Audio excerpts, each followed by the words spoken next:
Welcome to Pick Up and Deliver, the podcast where I pick up my audio recorder when I step off the train and deliver an episode to you while I walk home. I'm Brendan Riley.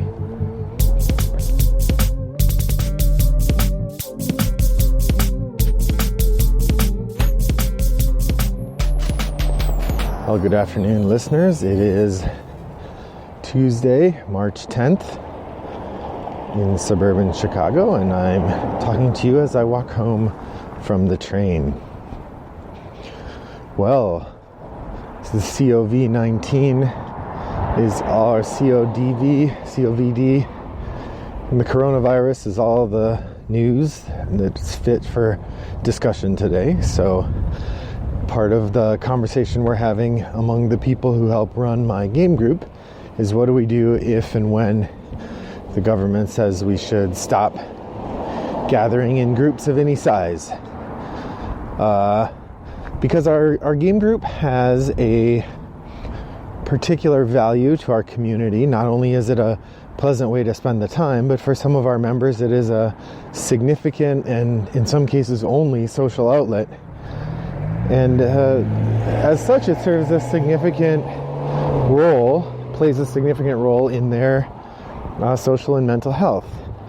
And so we feel, both from the perspective of people who like to play games, but also the perspective of people who care about our friends, an obligation, a kind of moral duty to try to figure out how to keep the game club going, even if we're not allowed to get together in person to play. So in that regard, we are talking regularly now about what kinds of things we can do to have the game group meet remotely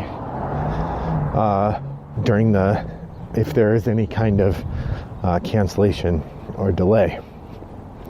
So in that regard, I thought I would talk a little bit about what we're thinking of.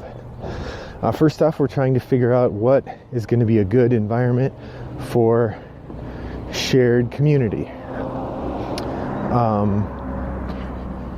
It might be helpful to have a shared chat space. Among the options are Slack and Discord, as well as other kinds of community spaces. But Slack and Discord seem to be the two leading possibilities at this point for a shared community space for chat. We also have the potential for doing some sort of live broadcast event, a Facebook Live or a Twitch stream that would allow people to see a single person broadcasting, doing something, which would then beg the question of what might they do. We also could use digital platforms. So I want to talk a little bit about these different options. With regard to digital platforms, there are a number of different online play applications. There's Board Game Arena, there's Boîte à Jeux, and there's Yucata. All three of these are online board game platforms that allow for real-time play. I feel like Board Game Arena is my favorite of those in terms of when another person makes a move, it shows up on your screen and you can see the move that they made. I feel like it would be helpful to our community to exchange usernames and perhaps set up a time where people might gather, or a place, if people could gather on Discord and plan to make games and then invite each other to games, that Board Game Arena would be a place where people could play in real time. I'm not sure whether Boîte à Jeux supports that kind of play in the same way, nor Yucata. Like if you're both logged into the Yucata screen at the same time, do you get to see what the other person does the way it does in Board Game Arena? There's also Tabletopia and Tabletop Simulator, both games that I don't have access to, although Tabletopia is, I believe, web-based, so I could have access to it in the same way I have access to these other ones. So those are the asynchronous play or the online play options. But then what's more interesting to me in terms of community building would be the online play options that allow for groups of people to play together. I've thought about a couple different options for games we might play. So I guess the main thing I'm thinking of is what kinds of games could you play over some sort of online visual representation of space. I would say to start, any perfect information game is easier to play. Two people could play chess together, or Onitama. Onitama is a little trickier, although I think that it is public which moves you have the whole time, or if it isn't, you could make it public. So an abstract game like that would be one approach. You also could work together so that's one, is a game with perfect information. And the way you do that is you have one person who has the board, and the other people are looking through the camera and sending in their moves through a central mechanism. Now that would be less than ideal. It wouldn't be as satisfying to be on the other end of those moves, and the person running the board would have to do a lot of moves themselves, do a lot of work to keep it going. I think if you're going to play a game like that, you probably go to the digital implementations, the board game arenas, the boîte à jeux, etc. So the second question, or the further question, is what are the options that feel a little more gamerly, or a little more like actually playing with the other people? I guess party games seem like the potential there. There are some party games that might work better than others. Any game where you have to pass things back and forth is harder. If you had a venue, if you had a digital platform that allowed for people to send a moderator specific images or secret messages, that would allow for some level of gameplay. One example I thought of would be Codenames. You could have a group of people playing Codenames all together, and that, if you just have one person who's sort of monitoring the board, you could have them send the two clue givers privately the clue card, and then the moderator would place things on the board based on the clues that the clue givers would give and the answers that would be voted upon. You'd probably have to appoint a leader who is designated as the person who's going to say, yes, that's the clue we want to test. They can, type touch shark or whatever. Because in Codenames, if you touch a card, you guess it.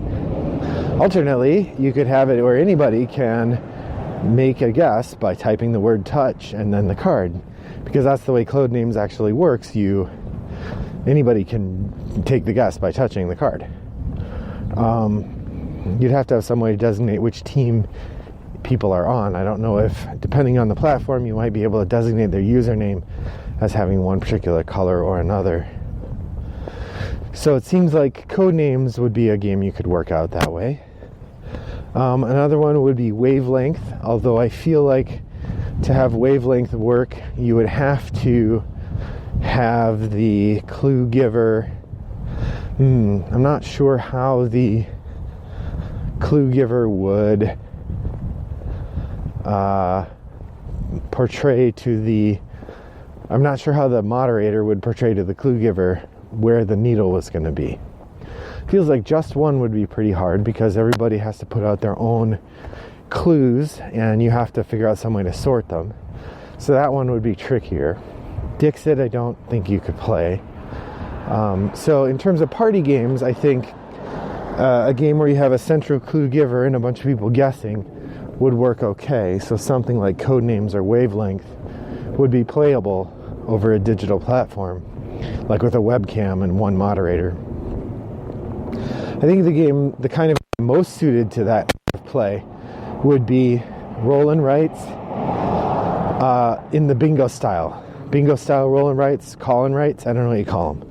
So games like Cartographers or like Welcome To, games where there is a central mechanism by which everybody flips a card. There's one card that gets flipped, and then everyone has to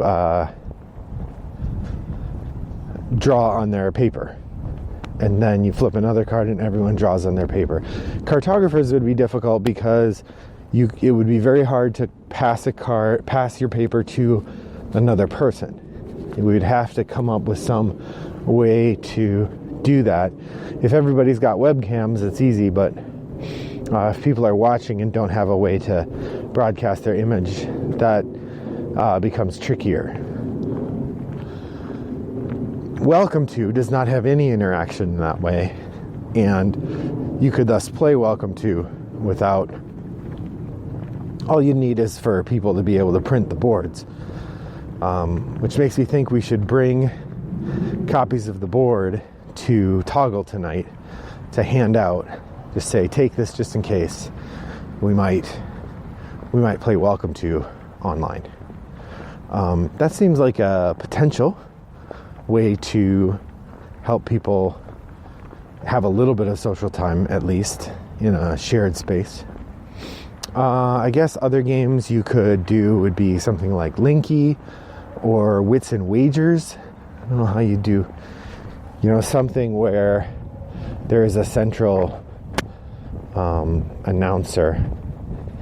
Seems like those are potential options as well if you were going to try to arrange to do something like that. All of these are, of course, tied to the idea that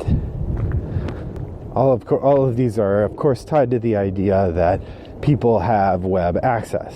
Now, there might certainly be some folks who don't have easy web access, and that's where the question of the best way to reach our audience would be. Doing a Facebook Live event on the Toggle community page has the advantage of easy to access for people who want to watch it. The same with YouTube Live.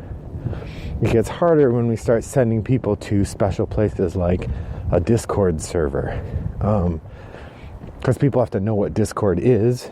Do you have to have a Discord app? I don't know. Actually, we were talking with some of the members, and I said something about a Twitch stream, and then somebody said something about a Discord, and I said, I don't really know what Discord is. And then one of them typed, you know what Twitch is, but not Discord, lol. Which I thought was kind of funny because I don't really see Discord as being so much more well-known than Twitch that it's weird that I would know one and not the other. But it does beg the question of a kind of digital divide in our user base that suggests some of our members still might not be able to participate depending on what platform we choose to host things. I mean, ultimately, at some point, there's a limit to how much of that we can do anyway, but it feels like having the option to give people a little bit of access to some gaming might take a little of the sting out of the idea that maybe we can cancel Toggle because of fears about coronavirus. So, I'm curious for you.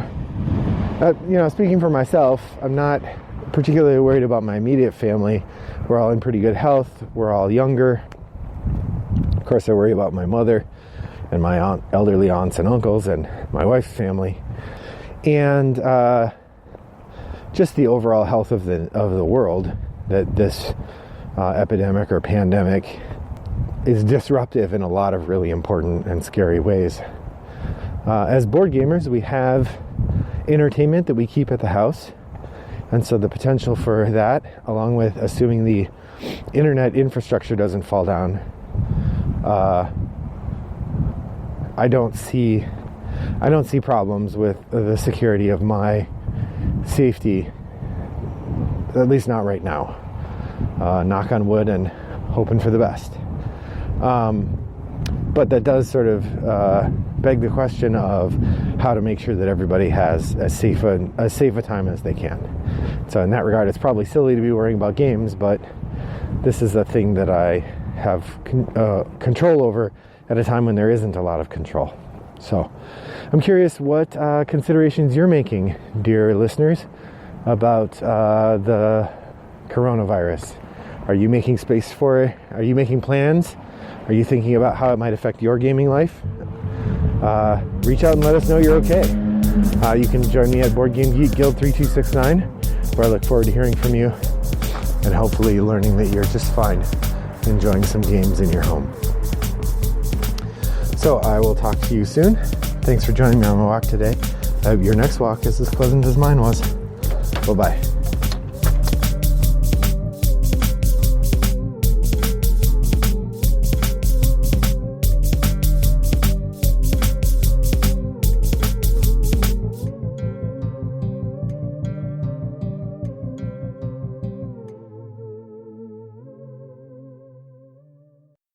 Brought to you by Rattlebox Games.